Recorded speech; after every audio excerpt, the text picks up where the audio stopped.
Hello, welcome back. So let's have a look at Matic then, shall we? And I'm not a financial advisor, so it's not financial advice. Let's have a little peep at what's going on then. So on the daily, it's certainly retracing. You don't need me to tell you that. But the problem is with this is that we have to bear in mind not just the fact that Matic has increased over 60%, that also it's come at a time where Bitcoin might be looking to make a serious and significant and long-term decline in price.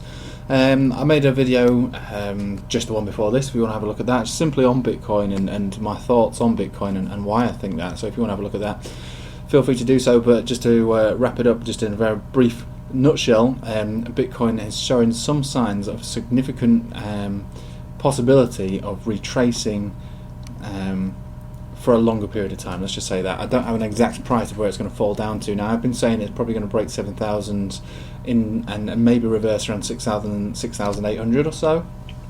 But if we continue at this level with Bitcoin or lower and fail to break into the 9,000s over the next week or two, then certain aspects of that will cause continuation down. And if we don't get that true reversal, then we are probably going to look at a continuation a lot further down. But we'll see how it goes. Never mind, we'll see what happens with that. So let's have a look at Matic. So yeah, like I say, we did a 60% gain, and now we're consolidating from that, which is perfectly normal. Nothing should ever look quite like this without having some pullbacks on it.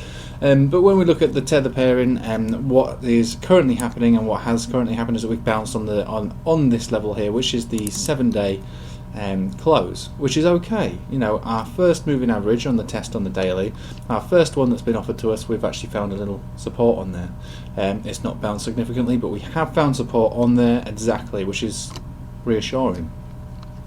What's also happening is that because this happened so fast, a lot of these moving averages have yet to catch up. We've only just found ourselves across on the 10-day close over the 50 simple and the 50 exponential, which means that this should also offer us a second area of support.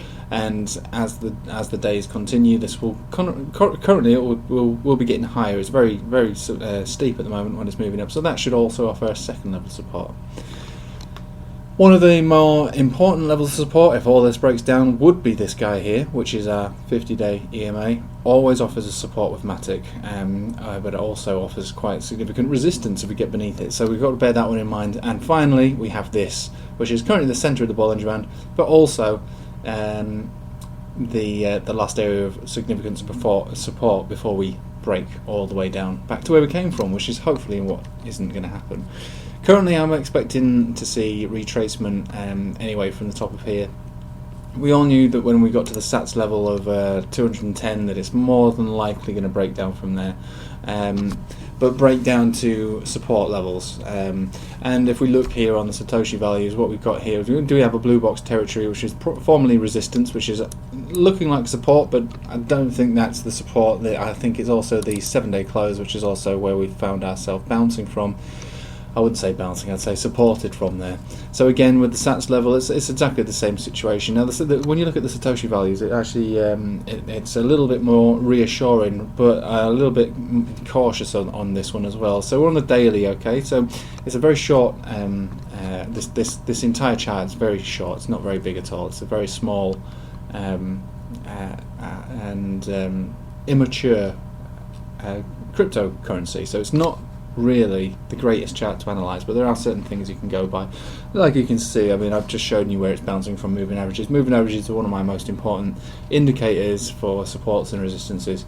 You can look into as many different indicators as possible, and I always find that moving averages offer some of the best trading opportunities and setups, and also supports and resistances. But the problem being is that because it's an immature asset, we don't have previous price action. We're making our own future as we go with Matic, so we have to just look at these and see where we go on a daily basis, know where we've come from. But with the problem we have with Matic is that we had a massive FOMO, huge parabolic top, probably the biggest of this year on the Binance platform, and then a massive retracement as a result of that, which is perfectly normal after something like this. So a lot of this area here can't really be charted properly because it was FOMO, and it doesn't really offer us anything tangible to work with. all we've got really to work with is on the way down, and these areas offer much bigger clues than anything on this level here. So the clues are these levels that we've broken through already. This area here was quite significant when it came to trying to break above it on the first pass, which again was largely FOMO because it was based around the Coinbase announcement that Matic may get listed. So we were wicked into there a few times, candlesticked into there twice and broke down from there. This time round, we broke out of this this wedge formation, and this wasn't based on any kind of news. This was simply TA. And probably a little bit of FOMO as well, but we broke out of there and we broke way above here. Now Satoshis are a lot easier to gain in this level because Bitcoin was worth a lot more back here than it was here, so being able to rocket above at this level was easier. If the Bitcoin value was the same as it was around this level here, we probably would look lower than this, which is something to bear in mind. But you know, we've got to work out what's going on at the time, and where we are right now is this level now. We do have a cross on the Ichimoku cloud. We are above the cloud as well, but it's quite forced because this move was so big and grand and fast that actually this indicator was forced to take place. And I use the Ichimoku cloud on, you know, Bitcoin, but I would also use it on traditional markets that have had a long price history, and that generally works a lot better. To use it with Matic is probably a little bit naive to think that this is going to do anything, but there is a cross all the same. But I'm not going to put much weight into that one. Not the same as I would with Bitcoin, for instance, or traditional markets. So normally that would mean that there'd be a continuation. Now there could be a continuation of this. We are about to close the week. This is Sunday, obviously, and the weekly candle looks quite good, even though there's a significant rejection from this level here. But we will be closing the weekly, if we close it anything like this, extremely bullish. But a big wick, which is never good. You don't want to have a massive wick on any candlestick, but at the end of the day it still looks better than it would have done without it, if that makes any sense. So it's still looking good. So where are we going from here? Let's have a look at the tether pairing. So the tether pairing looks a little sadder because we're moving our way back into this red cloud. The red cloud is support and resistance. It's also not an area that you want to trade in because it doesn't offer you any idea of which way it's going to go. It could go one way, it could go the other way. The rule of thumb is don't trade within the cloud. But also at the same time, we have found our first support at this level, which means that we could actually have found a tangible support that we could then start to build upon again for some more constructive runs in the next week. Because it's Sunday, trading is kind of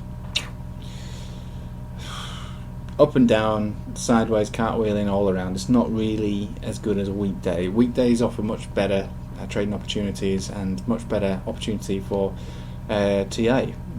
So I'm going to have to wait this one out until tomorrow and maybe midweek to see how Matic reacts.